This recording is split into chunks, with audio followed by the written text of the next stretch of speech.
আপনারা দেখছেন news now, খবরের নতুন ভাষা। उत्तरी त्रिपुरा के धर्मनगर विधानसभा क्षेत्र में होने वाले उपचुनाव को लेकर राजनीतिक सरगर्मी तेज हो चुकी है। सीपीआईएम ने अपने उम्मीदवार की घोषणा कर दी है और चुनाव कार्यक्रम की घोषणा से पहले ही प्रचार अभियान शुरू कर दिया है। चुनाव आयोग ने अभी तक आधिकारिक चुनाव कार्यक्रम की घोषणा नहीं की है। उत्तरी त्रिपुरा के धर्मनगर विधानसभा क्षेत्र में होने वाले उपचुनाव को लेकर राजनीतिक गतिविधियां धीरे धीरे बढ़ रही है। इसी बीच वाम मोर्चा ने भी अपने उम्मीदवार की घोषणा कर दी है और घर घर जाकर प्रचार करना शुरू कर दिया है।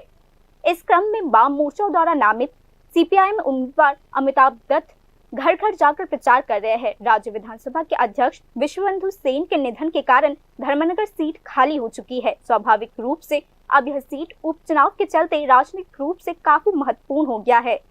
धर्मनगर को लंबे समय से उत्तरी त्रिपुरा के एक प्रभावशाली राजनीतिक केंद्र के रूप में जाना जाता है। नतीजतन राजनीतिक विश्लेषकों का मानना है कि इस सीट के चुनाव परिणाम आने वाले दिनों में राज्य के राजनीतिक समीकरण पर कुछ न कुछ असर डाल सकते हैं। इस उपचुनाव में गठबंधन की राजनीति का समीकरण ही चर्चा का सबसे बड़ा विषय बन चुका है। वर्ष 2023 के विधानसभा चुनावों में इस सीट से कांग्रेस के उम्मीदवार ने चुनाव लड़ा था और उस समय सीपीआईएम ने कांग्रेस उम्मीदवार का समर्थन किया था, लेकिन इस बार सीपीआईएम ने उस समीकरण को बदल दिया है और अमिताभ दत्ता को अपने खुद का उम्मीदवार बनाकर मैदान में उतारा है। कई लोग चुनाव कार्यक्रम की घोषणा से पहले ही उम्मीदवार के नाम का ऐलान करने के इस फैसले को वाम मोर्चा के एक राजनीतिक चाल के तौर पर देख रहे हैं। अपनी उम्मीदवारी की घोषणा करने के बाद से ही अमिताभ दत्ता लगातार मतदाताओं से संपर्क साधने की कोशिश कर रहे हैं। अपने प्रचार अभियान के दौरान वे बेरोजगारी, महिलाओं की सुरक्षा और राज्य की कानून व्यवस्था की स्थिति जैसे मुद्दों को प्रमुखता से उठा रहे हैं।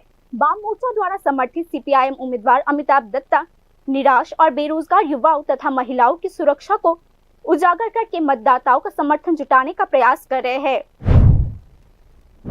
আমাদের ভবিষ্যৎ প্রজন্মকে বাঁচানোর জন্য ধর্মনগরের শান্তি, সম্প্রীতি এবং সমৃদ্ধির বাতাবরণ সৃষ্টি করবার জন্য এবং বিশেষ করে আমাদের যুবকদের মধ্যে চরম হতাশা, এই হতাশা থেকে বেকার যুবকদের স্বনির্ভর করে তাদেরকে হতাশামুক্ত করবার লক্ষ্যে এবং নারীদের উপর যে নির্বিচারে নির্যাতন চলছে সেই নির্যাতনের বিরুদ্ধে একটা জনমুখী আন্দোলন গড়ে তুলতে বিধানসভা নির্বাচনটাকে হাতিয়ার করে বিধানসভায় আমরা আমাদের বক্তব্য তুলে নেওয়ার জন্য, তুলে ধরবার জন্য আসন্ন নির্বাচনে বামফ্রন্ট প্রার্থীকে কাচিয়াতুই तारका चिन्ह ভোট।